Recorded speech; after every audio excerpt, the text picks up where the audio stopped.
C'est plus qu'un espoir, c'est un joueur qui fait progresser toute son équipe. Il rend le Barça plus dangereux, plus imprévisible et plus difficile à lire. Et à seulement 17 ans, c'est ça qui est le plus impressionnant. La demi-finale de Ligue des Champions entre le Barça et l'Inter Milan a marqué un tournant dans la jeune carrière de Lamine Yamal. Le Barça était mené 2-0 en difficulté, incapable de casser le bloc de l'Inter qui semblait bien en place et solide.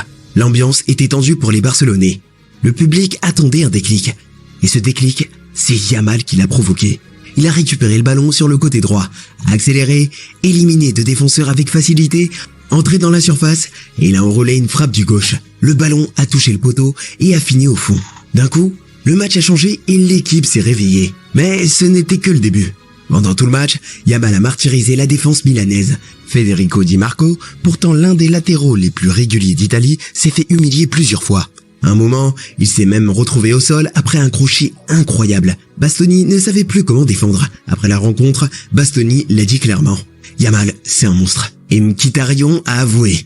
Contre un joueur comme ça, il faut défendre à plusieurs. Tout seul, c'est impossible. Inzaghi sur le banc a essayé plein de trucs. Il a doublé la surveillance, fait entrer des remplaçants, mais rien n'y fait. Le gamin continue d'être un danger à chaque ballon.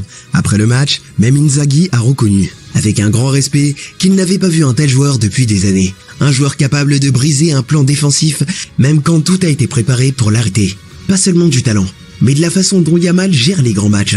Ce soir-là, Lamine Yamal a imposé du respect. Pas juste des médias ou des supporters, mais des joueurs et des coachs également. Et surtout, ceux qui l'ont affronté. 88 appearances for Barcelona. 88 appearances for Barcelona. And he's 17. Already. I mean, it's like, that is ridiculous. And he's scoring unbelievable goals, making assists out of nowhere. I mean, the kids, I mean, he's already the superstar. He's not the next superstar, he already is. He's extraordinary. Le match retour contre l'Inter Milan a révélé quelque chose de plus profond dans le jeu de Lamine Yamal. Ce soir-là, son influence allait bien au-delà de ses dribbles ou de ses actions individuelles. Chaque fois qu'il touchait le ballon, toute la ligne défensive de l'Inter se jetait autour de lui. Bastoni, Di Marco, Mkhitaryan, tous glissaient vers son côté, et ses déplacements créaient des brèches ailleurs, dans l'axe ou sur l'aile opposée. Yamal ne se contentait plus d'éliminer en un contre un, il était en train de tordre tout un système défensif. Et l'impact n'était pas que tactique. Mentalement aussi, il faisait craquer l'Inter. Marcus Thuram l'a dit en rigolant après le match. Il fallait être 11 pour aider Di Marco. Bastoni de son côté l'a qualifié de monstre. Même Inzaghi, pourtant très solide tactiquement, a reconnu qu'il n'avait trouvé aucune solution. Ce qui rend Yamal si dangereux, c'est qu'il ne force jamais le jeu. Il ne s'énerve pas, il laisse le défenseur dans le doute, entre attaquer ou attendre. Et ce simple moment d'hésitation suffit pour créer une ouverture.